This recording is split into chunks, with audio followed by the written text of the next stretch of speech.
Hello everyone. जैसा कि हम लोग अपने पिछले वीडियो में मौलिक अधिकार को समझ रहे थे और हर एक वीडियो में हम लोग मौलिक अधिकार के हर एक प्रकार को धीरे धीरे करके समझ रहे थे, धीरे धीरे करके पढ़ रहे थे। हम लोग जानते हैं कि मौलिक अधिकार 6 प्रकार का होता है, जिसमें पहला प्रकार जो समानता का अधिकार था उसको हम लोगों ने अपने पिछले वीडियो में पढ़ा था। आप हर एक वीडियो को देखिए। समानता का अधिकार जो कि आपको पहले बताया गया है आर्टिकल 14 से लेकर आर्टिकल 18 तक में, राइट टू इक्वलिटी। दूसरा बात आपको बताया गया है स्वतंत्रता का अधिकार।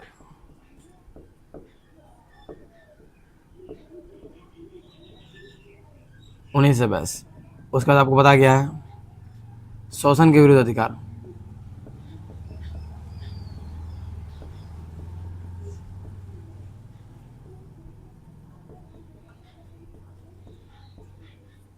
उसके बाद आपको बताया होगा धार्मिक स्वतंत्रता का अधिकार। धार्मिक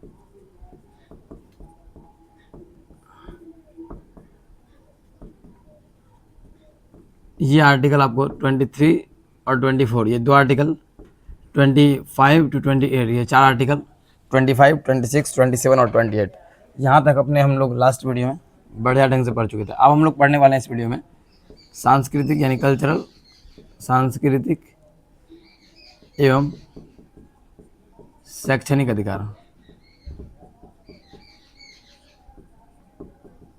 और इसी वीडियो में शायद हमारा आज का टॉपिक लास्ट हो जाए, संवैधानिक उपचार का अधिकार।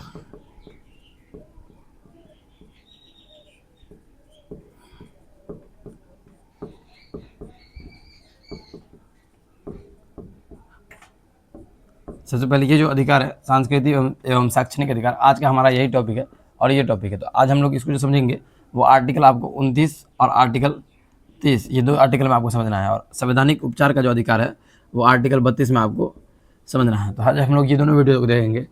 आपको अगर इनसे पहले की चीज़ों को समझना है, ये मौलिक अधिकार के सारे टर्म को समझना है, सारे प्रकार को समझना है, तो डिस्क्रिप्शन में आपको इसका लिंक दिया हुआ होगा वीडियो का या फिर प्लेलिस्ट का, वहाँ जाकर आप देख सकते हैं, या फिर चैनल पर आप जाके प्लेलिस्ट में देख सकते हैं। आज हमको पढ़ना है सांस्कृतिक एवं शैक्षणिक अधिकार। आइए हम लोग अपना हेडिंग डालते हुए सही ढंग से समझने का प्रयास करते हैं, बढ़िया ढंग से। पैसेंस रखिए और अस्थिर से पढ़िए।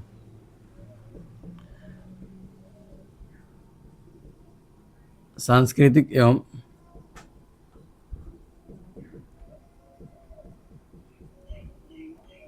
शैक्षणिक अधिकार, आर्टिकल 29 और आर्टिकल 30, ये दो आर्टिकल जो है बहुत ही इंपॉर्टेंट है। इसके लिए एक एक करके हम लोग समझते हैं और आपको समझाते हैं। आर्टिकल 29 क्या कहता है? आर्टिकल 29 कहता है कि भारत में किसी भी नागरिक को, जो भारत में किसी भी नागरिक, कोई भी वर्ग के नागरिक रह रहा है, उसके साथ जो है किसी भी प्रकार का भेदभाव नहीं किया जाएगा शैक्षणिक पढ़ाई लिखाई के मामले में। जैसे किसी भी नागरिक को किसी भी स्कूल में प्रवेश से वर्जित नहीं किया जाएगा, धर्म के नाम पर, जाति के नाम पर, मूल वंश के नाम पर, इन सब के नाम पर आपको किसी भी नागरिक को नहीं किया जाएगा वर्जित। इसे यहाँ पर हम लिखेंगे नागरिकों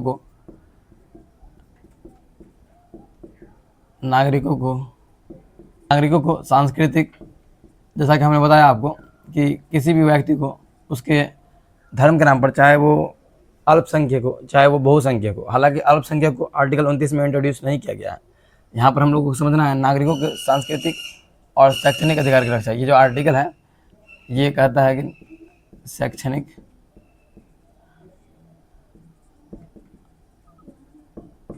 अधिकार की रक्षा। चलिए इसमें अगर और समझना हो तो इसका पहला क्लोथ है आर्टिकल 29 का। आर्टिकल 29 का बात ये कहता है पहला कि कोई भी नागरिक हो देश का कोई भी नागरिक, कोई भी भाषा है ना, देश का कोई भी नागरिक अपने भाषा की, अपने विशिष्ट संस्कृति की, अपने लिपि की संरक्षण कर सकता है। इसके लिए वो स्वतंत्र है। ठीक है, सबसे पहला बात होगा प्रत्येक नागरिक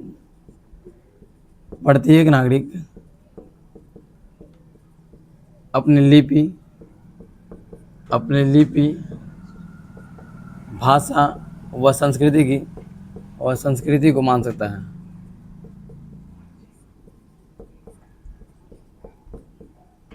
संरक्षण कर सकता है। आप अगर किसी भी चीज़ से आप किसी भी भाषा को आप मानने वाले हैं, किसी भी कल्चर को मानने वाले हैं, तो आप उसका संरक्षण कर सकते हैं, आप उसका बचाव कर सकते हैं। इसके लिए आपको किसी भी प्रकार का दबाव नहीं दिया जाएगा।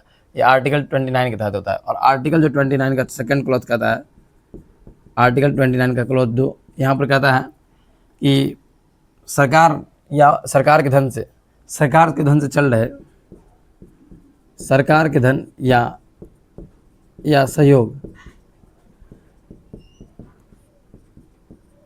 से चल रहे शैक्षणिक संस्थानों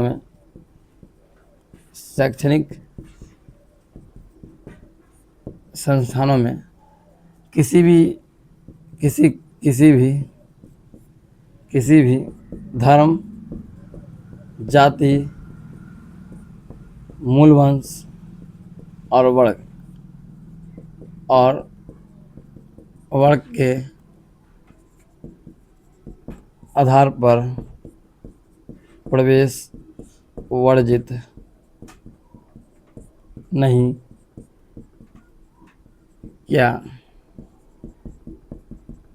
देखिए, इसका कहने का मतलब हुआ, ऐसा कोई भी स्कूल्स, ऐसे कोई भी कॉलेजेस जो सरकार के धन से चल रहे हो, जिसमें सरकार का सहयोग हो, उसमें किसी के भी धर्म के आधार पर, जाति के आधार पर, मूल वंश के आधार पर और भाषा के आधार पर, वर्ग की जगह तो हो ही गया वहाँ जाति, और भाषा के आधार पर ऐसा नहीं है कि कोई तमिलनाडु का बच्चा आ जाए हमारे यहाँ कोई स्कूल्स में एडमिशन लेने और उसको हम ये बोलते हैं कि तुम तमिल भाषा के बोलने वाले हो, तुम दूसरे संस्कृति के हो, तो हम तुमको यहाँ पर नहीं रहने देंगे या फिर एडमिशन नहीं देंगे। तो ऐसा नहीं कर सकते हम।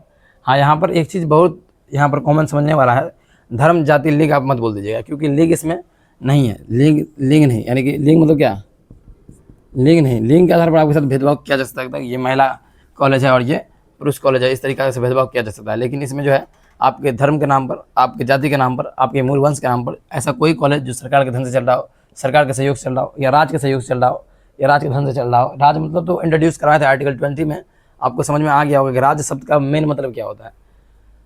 इस तरीके से आप आर्टिकल 29 को देखते हैं कि किसी भी जो हमारे संस्कृति का और हमारे शैक्षणिक अधिकारों की रक्षा करता है। प्रत्येक नागरिक अपने लिपि को, अपने संस्कृति को, अपने भाषा को संरक्षण करने के लिए कर सकता है, वो स्वतंत्र है इस देश में, ठीक है। अब आर्टिकल 30 को अगर हम देखें, ये तो हमारा टॉपिक वाला बात हो गया। इधर आते हैं आर्टिकल 30 को समझते हैं हम।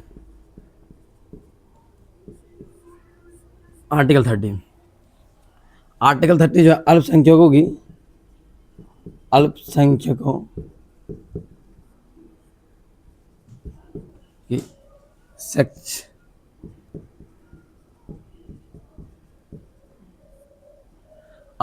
की सेक्शन, इसमें दिया हुआ है कॉपी में, अल्पसंख्यकों के शैक्षणिक अधिकार की बात करता है, ठीक है। थोड़ा कंफर्म हो गया हूँ। इसमें जो है 2 क्लॉज इसमें और जुड़ेगा। आर्टिकल 30 में 2 में जाइएगा, अगर आर्टिकल 30 का अगर आप 2 में पढ़िएगा, क्लॉज 2 को पढ़िएगा, तो कोई भी अल्पसंख्यक जो है, अल्पसंख्यक कॉलेज खोलने के लिए, अल्पसंख्यक जैसे कोई व्यक्ति है, उसका इच्छा है कि हम कोई स्कूल्स खोल लें अल्पसंख्यक के लिए, अल्पसंख्यकों के हित के लिए हम कोई स्कूल्स खोल लें। अल्पसंख्यक यहाँ पर देखिए, एक चीज़ समझने वाला ये है कि आर्टिकल 29 में अल्पसंख्यक को इंट्रोड्यूस नहीं किया गया है। बहुत सारा जगह ऐसे मिलता है जहाँ पर भी मिल जाएगा आपको और यहाँ पर भी अल्पसंख्यक मिल जाएगा। तो यहाँ पर आपको समझने वाला चीज़ है कि यहाँ अल्पसंख्यक को इंट्रोड्यूस किया गया है, यहाँ बताया गया कि अल्पसंख्यक क्या है। अगर आपसे हम यही सवाल पूछे कि अल्पसंख्यक क्या है, तो आप क्या जवाब दीजिएगा? आपका क्या जवाब होगा? पहले तो ये बताइए, आपका जवाब क्या होगा अल्पसंख्यक के लिए? चलिए आपको हम आज समझाते हैं अल्पसंख्यक के बारे में। 2 मिनट समय लेकर इधर। अल्पसंख्यक और एक होता है बहुसंख्यक। इसके लिए अंग्रेजी में शब्द आता है मेजोरिटी। क्या आता है? मेजोरिटी। इसके लिए अंग्रेजी में शब्द आता है माइनॉरिटी। अल्पसंख्यक 2 आधार पर हो सकता है कोई व्यक्ति। पहला तो वो भाषा के आधार पर, जो कम भाषा बोलने वाले अगर लोग मिल जाए तो वो अल्पसंख्यक हो सकता है। और ऐसा नहीं है कि अल्पसंख्यक जो देश में अल्पसंख्यक होंगे वही राज्य में भी अल्पसंख्यक होंगे, ऐसा नहीं है, बिल्कुल नहीं। अगर ऐसा है तो इस देश में सबसे अल्पसंख्यक में जो समुदाय है, जैसे ईसाई, मुस्लिम, जैन, अगर आप इसी चीज़ को राज्य पर देखिएगा, राज्य के आधार पर देखिएगा, तो नागालैंड अगर आप चले जाइए तो वहाँ पर आपको ईसाई बहुसंख्यक मिलेंगे। लेकिन वहाँ पर हिंदू जैसे अल्पसंख्यक इस देश में है, तो वहाँ पर उसमें हिंदू आपको अल्पसंख्यक में, हिंदू तो बहुसंख्यक में है इस देश में। अगर देश में अगर पूरा आता है तो ये बहुसंख्यक में है हिंदू धर्म। लेकिन अगर हम वहीं चले जाते हैं नागालैंड, तो नागालैंड में वो अल्पसंख्यक हो जाएंगे।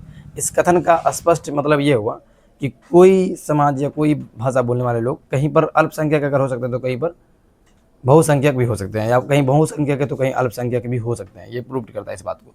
तो अल्पसंख्यक देखिए, इस सबसे समझ में होगा, अल्प मतलब कम, संख्यक मतलब संख्या, जिसकी कम संख्या कम हो, बहु मतलब ज़्यादा, जिसकी असंख्य में संख्या, जिसकी संख्या बहुत अधिक हो। ये एक हो सकता है लैंग्वेज के आधार पर, भाषा के आधार पर, और एक हो सकता है धर्म के मानने के आधार पर। यानी हमारे देश में दो प्रकार से बांटा गया अल्पसंख्यक को, एक भाषाई आधार पर और एक धार्मिक आधार पर। तो ये दो संख्या में बांटा गया। तो अब हम लोग को समझना आगे और चीज़ है।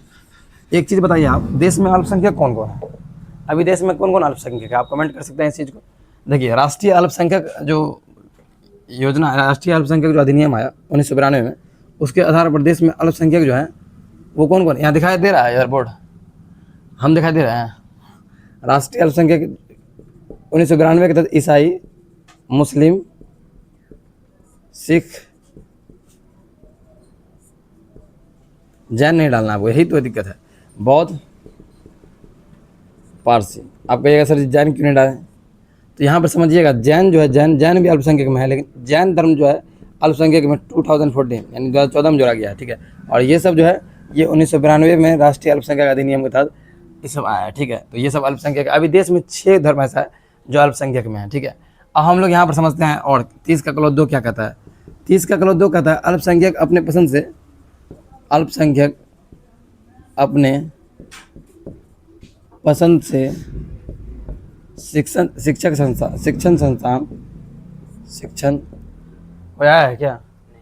शिक्षण संस्थान खोल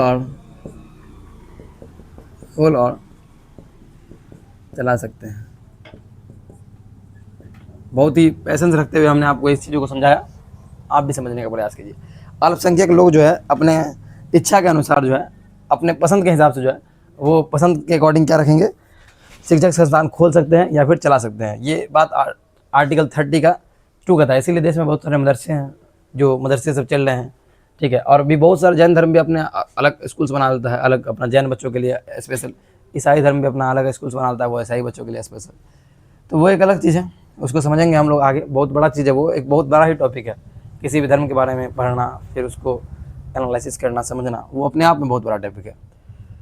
अभी हम लोगों को आर्टिकल 29 को समझना है और आर्टिकल 30 को समझना है। तो आर्टिकल 29 हम लोगों को समझ में आ जाना चाहिए कि प्रत्येक नागरिक जो है अपनी लिपि को मानने के लिए, अपने संस्कृति को मानने के लिए, अपनी भाषा को मानने के लिए स्वतंत्र है। वो आर्टिकल 29 के क्लॉज 1 के तहत प्रत्येक नागरिक जो है, सरकार जो भी धन, सरकार के धन से जो भी स्कूल्स कॉलेजेस चल रहे हैं, उसमें जो है किसी भी धर्म के नाम पर किसी को आप ऐसा नहीं कर सकता कि आप इस धर्म से आए तो आपको जो है, अब सरकारी स्कूल्स में क्या, आप सरकारी स्कूल्स में जाइएगा, आपसे धर्म पूछ के आपका एडमिशन तो नहीं लेगा, आपसे जाति पूछ के आपका एडमिशन नहीं लेगा। जो आपके अगल बगल में जो सरकारी स्कूल चल रहे हैं, जाति पूछ के, मूल वंश पूछ के, फिर या भाषा पूछ के आप किस भाषा के बोलने वाले हैं, ऐसा कुछ नहीं होता है। आप हमें कमेंट में बताइए कि दुनिया में सबसे अधिक कौन सी भाषा बोली जाती है। लेकिन मैं इसके लिए क्लू देते हुए चलता हूँ कि आप चीनी भाषा मत बोलिएगा। चीनी भाषा सेकंड सबसे हाईएस्ट बोलने वाली भाषा है अभी वर्तमान 2023 के आंकड़े के अनुसार। थोड़ा पता करके बोलिएगा, ठीक है। आप ज़्यादातर बच्चे कमेंट यही करते हैं, इसीलिए मैंने पहले ही उसको समझा दिया। ये आपको आर्टिकल 30 समझ में आ गया होगा कि जो अल्पसंख्यक के देश में, अल्पसंख्यक अभी 6 हैं। ये तो 1992 में ही 5 थे और बाद में जैन आ गया।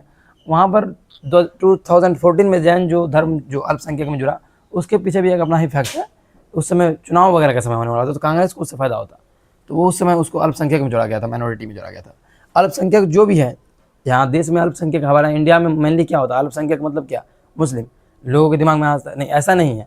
अल्पसंख्यक मतलब ये सब जिसकी संख्या देश में अधिक हो, कम हो, जिसकी संख्या देश में बहुत कम हो और जिसकी संख्या देश में बहुत अधिक हो, वो क्या कहलाएगा, बहुसंख्यक कहलाएगा। इसी प्रकार अगर हम दूसरे किसी कंट्री में जाएंगे, अब बताइए हमारे देश में ये अल्पसंख्यक हुए, क्या अपने अपने स्टेट में किसी स्टेट में हो सकता है कि ऐसा कि ईसाई ही अल्पसंख्यक हो? तो मैंने एक उदाहरण आपको नागालैंड का दिया।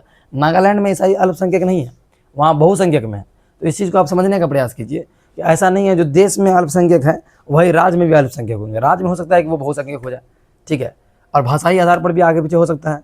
तो हमारे और हम लोग का भाषा क्या है, इंडिया का राष्ट्रीय भाषा हिंदी है। और हिंदी को देखिएगा आप कितना नंबर पे, हमारे देश में जो है ज़्यादातर आबादी क्या बोलती है, हिंदी भाषा का प्रयोग करती है, बोलने के लिए हिंदी भाषा का प्रयोग करती है।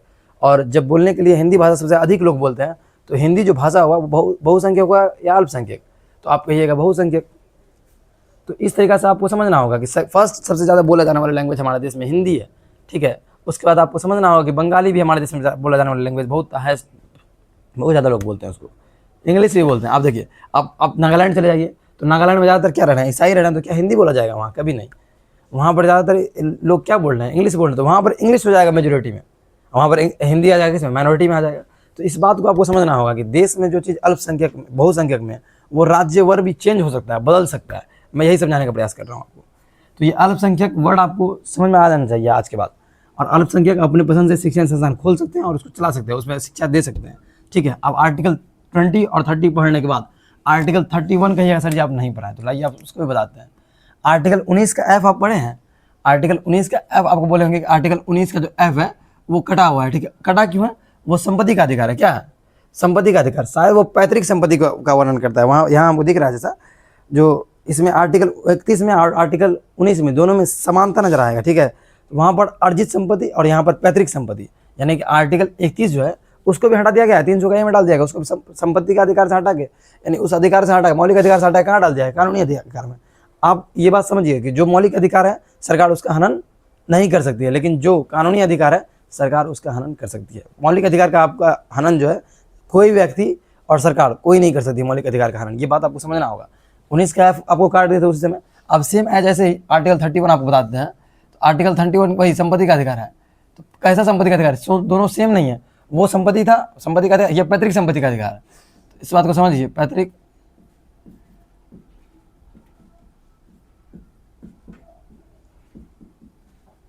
तो इसको हटा दिया गया है, ठीक है। कोई संपत्ति जो आपको पैतृक संपत्ति खानदानी एकदम दादा परदादा दिए उसको क्या किया गया? इसको अभी निष्क्रिय कर दिया गया है ना। तो इसको लिखिए निष्क्रिय। निष्क्रिय भी नहीं किया, इसको ट्रांसफर करके कहाँ चला गया? ये अभी मौलिक अधिकार का हिस्सा नहीं है। इसको अभी जो है ट्रांसफर करके कहाँ भेज दिया गया है? कहाँ भेज दिया गया? आप कहिएगा इसको ट्रांसफर करके ये क्या बोलते हैं कानूनी अधिकार में भेज दिया। मौलिक अधिकार से हटा के कानूनी अधिकार। और आपको हम क्या समझाया? कानूनी अधिकार का उल्लंघन सरकार कर सकती है।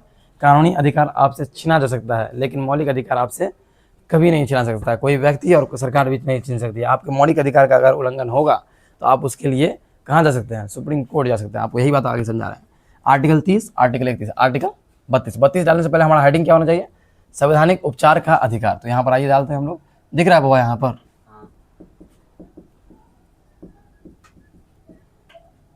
संवैधानिक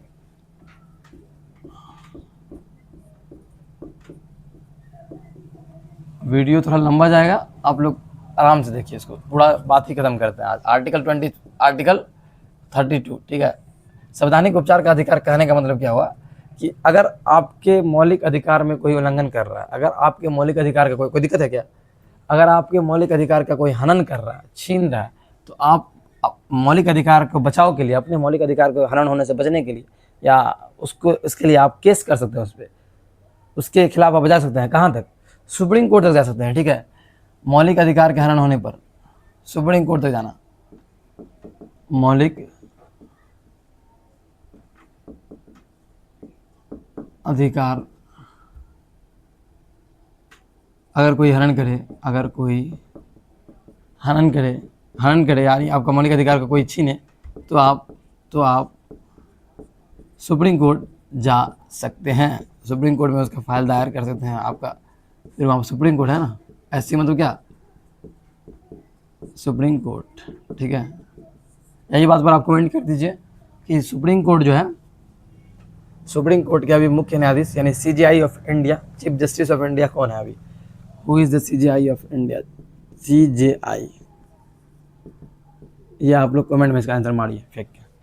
उसके बाद हम लोग समझेंगे मौलिक अधिकार का अगर कोई मेरा हनन कर रहा है, कोई भी मेरा मौलिक अधिकार को, मान लीजिए आपको उन्हीं से पढ़ा है क्या बोलने की आपको स्वतंत्रता है, आप सरकार से सवाल पूछ सकते हैं। क्या आपको सरकार से अगर आप सही लैंग्वेज का इस्तेमाल करते हुए सवाल पूछेगा तो सरकार आपको जेल में डाल देगी? कभी नहीं। अगर जेल में डालती है तो उसका रीज़न उसको देना होगा ना। क्या रीज़न है? ऐसे ही तो तानाशाही नहीं चल रहा है कोई उठा के जेल में डाल देगा हमें, नहीं।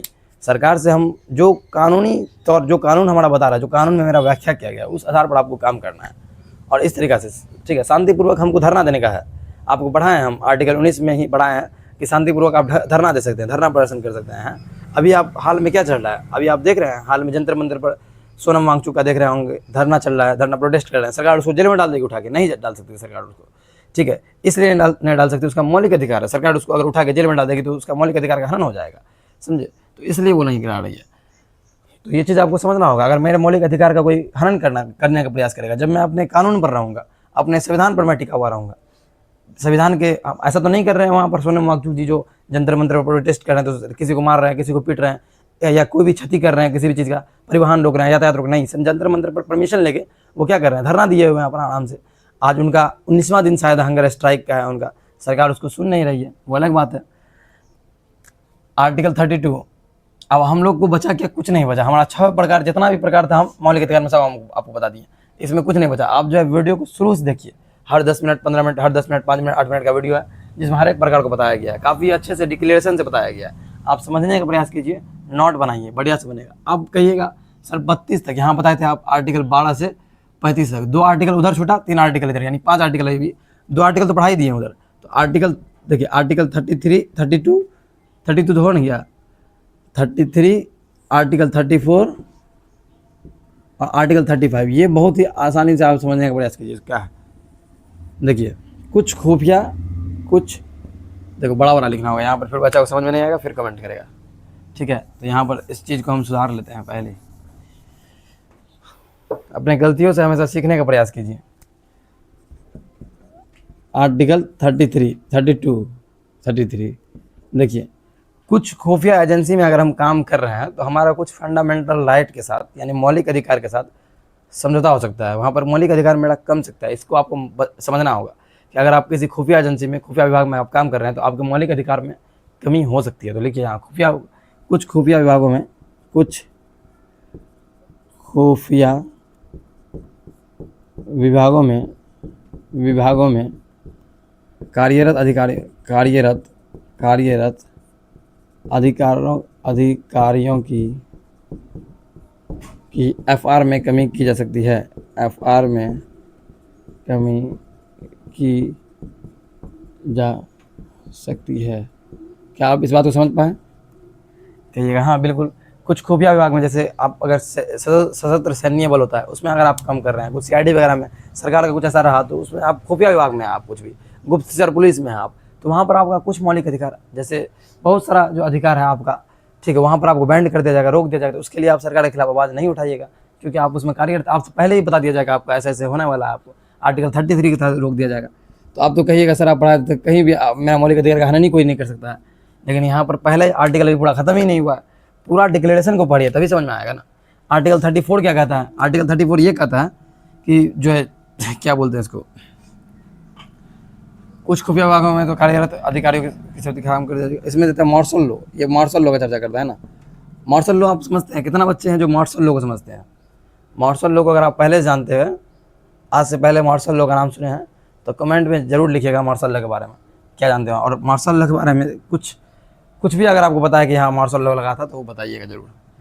सैन्य उसको बल भी कहते हैं। मार्शल लॉ इंग्लिश वर्ड है। जब आपको कहीं पर सैनिक शासन लग गया है ना, मार्शल लॉ वाले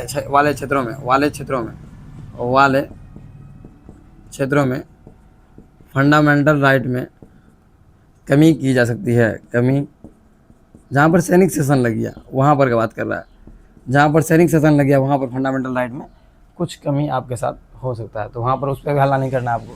अब आर्टिकल 35 और लास्ट आर्टिकल आपको पढ़ना है, उसमें कोई दिक्कत नहीं होना चाहिए आपको, एकदम लास्ट एंड पर है। यहाँ दिख रहा है यहाँ तक आर्टिकल 35 अगर हम लिखे आर्टिकल 35, एक बात समझ लीजिए, इस पूरे आर्टिकल को पढ़ने के बाद अगर इसमें कोई चेंजिंग करना हो, इसमें कोई बदलाव करना हो, आर्टिकल्स में कोई भी चेंजिंग करने के लिए राज्य सरकार कुछ नहीं कर सकती है, ठीक है।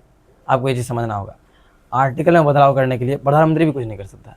संसद को अधिकार है, संसद के 3 अंग, संसद, पार्लियामेंट के राष्ट्रपति, उसके बाद लोकसभा और राज्यसभा। राज्यसभा और लोकसभा में विशेष बहुमत से हमको पारित करना होगा कि हमको ये आर्टिकल्स में बदलाव चाहिए मौलिक अधिकार का। तो मौलिक अधिकार में संशोधन का अधिकार किसको है?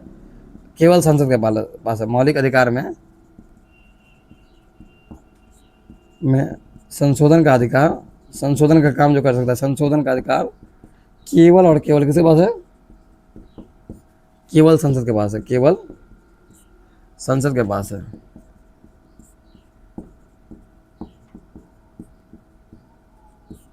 मौलिक अधिकार में जो संशोधन करना है वो केवल और केवल कौन कर सकता है? सिर्फ और सिर्फ कौन कर सकता है? संसद में जो बैठा लोग हैं वो सब कर सकते हैं। वहाँ पर विशेष, वो भी ऐसे ही नहीं कर देंगे, वो विशेष बहुमत से अधिकार जो है कैसे होगा? वो होगा 2/3 है ना, विशेष बहुमत से। कैसे होगा? विशेष बहुमत से। तो ये था हमारा पूरा टॉपिक मौलिक अधिकार को लेकर, ठीक है। मौलिक अधिकार को लेकर ये जो पूरा टॉपिक था, आपको अगर समझ में आया तो आप ज़रूर इस पर कमेंट वगैरह कीजिए।